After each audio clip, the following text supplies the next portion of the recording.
tadi. Apa maksud membaca surah Al-Kahfi pada hari Jumat? Akan diterangkan cahaya antara dia dengan Ka'bah. Ini sudah pernah saya jelaskan. Hadisnya bukan hari Jumat, malam Jumat. Hadis tentang surah Al-Kahfi ada dua.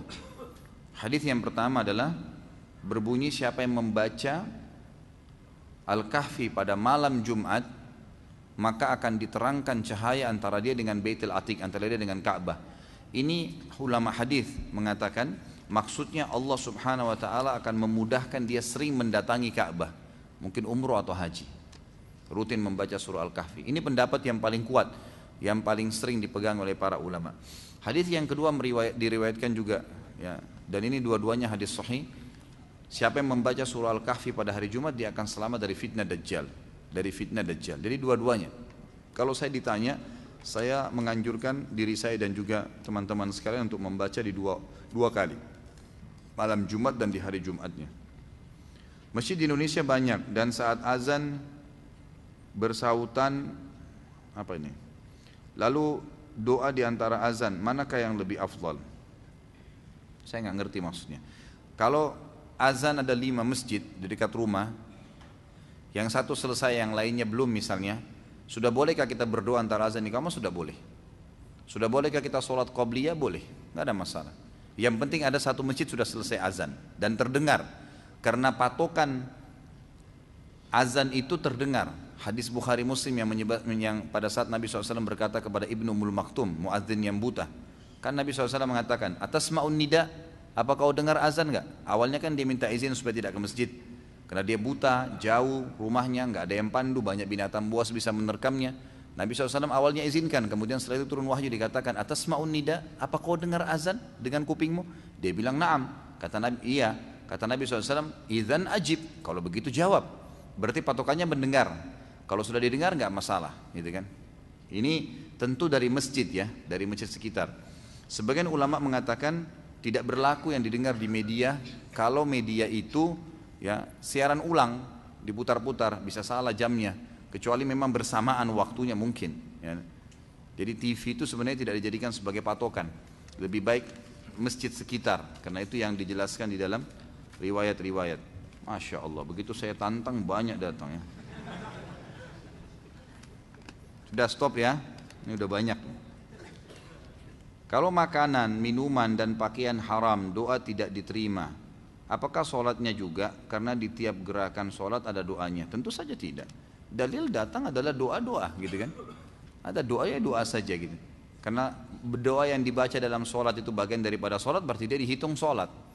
Sholat gak ada hubungannya. Gak ada hubungannya dengan masalah ini. Ini hanya makanan, doa yang secara umum disampaikan. Kalau makanan, minuman dan pakaian haram, hadisnya begitu. Jadi doa yang dibaca dalam sholat tidak ada hubungannya di situ. Allahu a'lam. Saya tahu itu masuk dalam rangkaian sholat. Diambil daripada globalnya sesuatu, gitu kan? Jadi kalau kita sedang mengerjakan sholat, berarti dia adalah judulnya sholat. Apapun yang berkecamuk dalam sholat, yaitu sholat, gitu kan? Seperti misalnya baca Al-Quran dalam sholat, tetap dianggap sholat, bukan baca Qurannya. Padahal kita baca Al-Quran kan di situ. Nah, seperti itu juga dengan masalah doa. Pertanyaan titipan teman, ketika metode hisab tidak bisa menentukan awal Ramadan, berarti sholat fardu juga, karena sering kita jumpai waktu sholat ditentukan jam misalnya. Tentu berbeda ya akhi, sangat jauh gitu kan. Hisab dalam menentukan melihat awal bulan, itu kan melihat awal bulan gitu kan. Kalau menentukan waktu sholat dengan jam, berbeda sekali dengan hisab melihat bulan, sangat jauh gitu. Melihat bulan memang itu perintah Nabi SAW, disuruh melihat, sumu li ru'yatihi wa aftiru li ru'yatihi. Memang begitu perintahnya, khusus masalah puasa. Berpuasa dengan melihat bulan itu, berbuka puasalah dengan melihat bulan itu. Beda, gitu kan? Jadi memang di sini kita lihat penentuannya. Sholat ditentukan oleh Nabi SAW juga dengan waktu. Seperti misalnya duhur pada saat tombak sejajar dengan bayangannya misal. Kalau penentuan jam itu mengikuti keadaan itu, kita terima tentunya. Tetapi kalau tidak sesuai dengan, misal ada orang tentukan jam sholat, satu negara tentukan jam sholat jam 12, ternyata kalau dilakukan penelitian manual, ditancapkan tombak di bawah matahari dan bayangan masih belum sejajar dengan tombaknya, maka berarti tidak benar jamnya. Jamnya memang ditinggalkan, gitu kan? Kalau jam di sini hanya sekedar membantu saja, membantu memastikan tadi itu nggak ada masalah. Kalau hisab metode dalam buka puasa sekarang ini bukan, memang dijadikan sebagai penentu utama, gitu kan? Maka ini memang yang diperselisihkan, ini yang ditekankan oleh para ulama. Allahu a'lam. Jadi saya tetap menyarankan, saran saya tidak mengatakan teman-teman yang pakai hisab itu salah.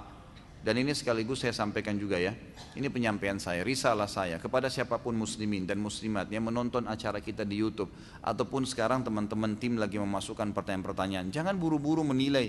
Kalau Anda cuma dengar satu pertanyaan atau Anda merasa disalahkan, tidak ada maksud dalam menyalahkan di sini. Saya menyampaikan apa yang saya tahu. Kalau Anda punya argumen, Anda punya dalil dianggap kuat, silahkan.